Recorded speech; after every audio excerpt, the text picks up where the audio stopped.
अरे बाप रे तब ये टूरी है काबर खेत के मेड़ में खड़े हुई जी।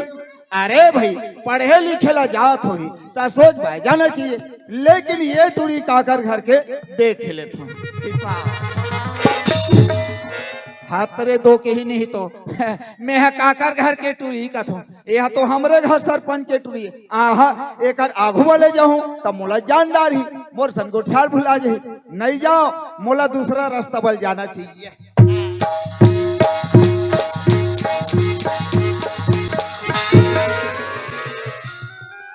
वहां रे प्रेम चोपड़ा ऐसे बीच रास्ता में खड़े हैं, जान दे मैं जान रहे ए टूरा के संगी साथी मन बहिर बट्टा गे होई तेला ए टूरा है अगोरा था, लेकिन ये टूरा काकर घर के यहुल देख लेता हाथ रे दो कहानी ही तो मैं काकर घर के टूराए का था।